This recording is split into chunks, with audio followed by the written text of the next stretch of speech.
General conditions in the world recently fulfilling biblical prophecy have been speeding up. They've been accelerating. And they indicate that the time is coming when God's work for this time is nearing its completion. We may be farther along and farther toward the completion of this great work. And it is a great work for so small a people as we are, that it may be nearer finished than we think or than we realize. We're coming in now on the home stretch, and we've started a program in the work this year of speeding it up. Dig in a little deeper.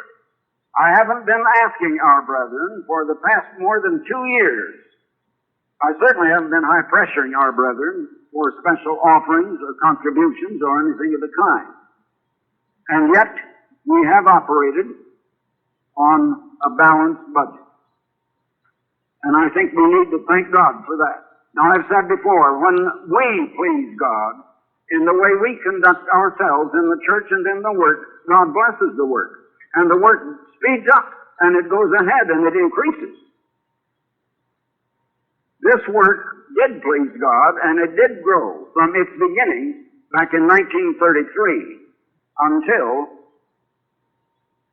well, for 35 years. We grew at the rate of 30% increase every year over the year before. Now, that's a very great increase for a continuous, steady increase. I don't mean precisely 30% every year. I'm sure you understand that. Some years it might have been 26, 27%, other years 34, 35. But it averaged 30%. It was close to that, right along for 35 years. And then I was away. And I was not in charge at Pasadena. I had to delegate it. And the work began to go the other way. The doctrines, the teaching of the church began to be watered down. The broadcasts had been built up until we were purchasing more wattage of radio power than any other program on earth. And of course, we were on radio those days.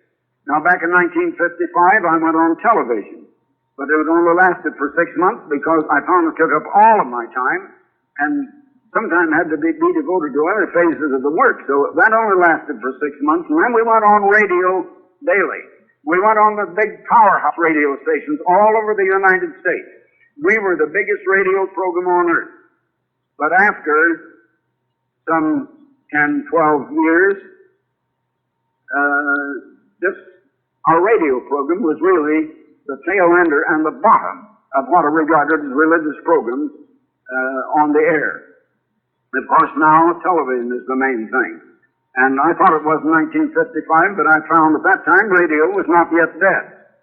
Anyway, the last 2 years I've been working as hard as I could to get us all back on God's track. And brethren, I tell you, we've been making good improvement. I don't think we're all the way back on God's track. I don't think, brethren, that we are praying hard enough. I don't think we're spending enough time with our Bible. I don't think that we're close enough to God. And we need to get a lot closer to Him than we are. And if we do, we'll find this work will speed up faster than ever. I have been saying that we have to sort of tighten up our belts. We have to begin to cut down our living standards because the whole nation of the United States is going to have to cut down its living standards. There are reasons why that's going to happen to everybody in this country. And we need to put extra money now into the work of God in order that we will be reaching more and more people, and that will in time bring in more and more co-workers to help us with the financial load. But it's like pump priming. We're going to have to put some money in it now in order to cover the additional cost of new and additional television stations, of getting the plain truth out on newsstands more and more, of purchasing large space in newspapers and magazines like the Reader's Digest and the TV Guide that have 20, 30, 40 million, something like that, circulation. That many copies going out, each copy may be read by 2 or 3 people, or sometimes more.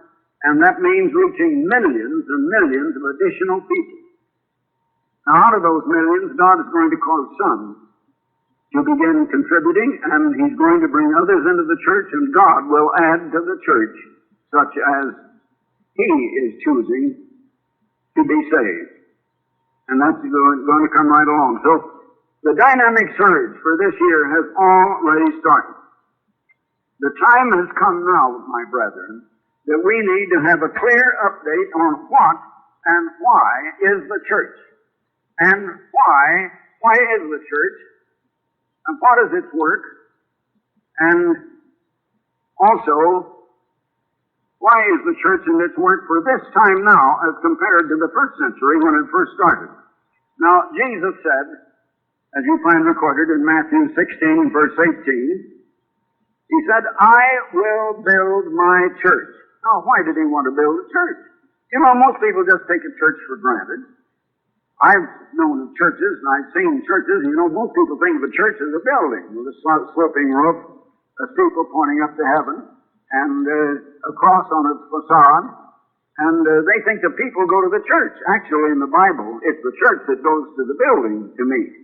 And so the world has it all wrong, but very few people know why Jesus started the church and why we needed a church. They just don't know there is one. Just like I myself, I've seen churches ever since I was a little boy, but it never occurred to me to wonder why there should be one. And I wonder if you ever remembered that or ever thought about it. Well, let's begin at the very beginning. Now, once again, I mentioned this before. If I ask you, where is the beginning of everything in the Bible, the farthest back in history, you'd say Genesis 1:1, would you? In the beginning, God created the heavens and the earth? No, that's not the beginning. Because God didn't create the earth and the heavens that are spoken of in Genesis 1 at that time. He created those later. But the beginning is in John 1, and beginning with verse 1, in the New Testament. In the beginning was the Word, and the Word was with God, and the Word was God. Now, the Word is a person, just called a personage. In the Greek in which that was originally written, it is called the Logos, or he is called the Logos, a personage. But the personage means word. Logos means word or spokesman. That is the spokesman. He, the spokesman, was with God. And the spokesman was also God. Now there are two people. There's the spokesman and God. And the spokesman is God, and he's with God. So there we are. I've mentioned how my son and I could say, he's a person, I'm a person, and there are two of us, but we have the same name. We're both Armstrong. Now then, in the beginning was the Word was with God, the Word also is God, was God, the same was in the beginning with God, all things were made by Him, and without Him was not anything made that was made. Now, over in Ephesians, the 3rd chapter, you read that God created all things by Jesus Christ. Well, now notice verse 14 right here in John 1. Verse 14, the Word was made flesh and dwelt among us. Became Jesus Christ. And we beheld His glory, the glory as of the only begotten of the Father, full of grace and truth. In other words, then, Jesus, prior to His human birth, was the Word.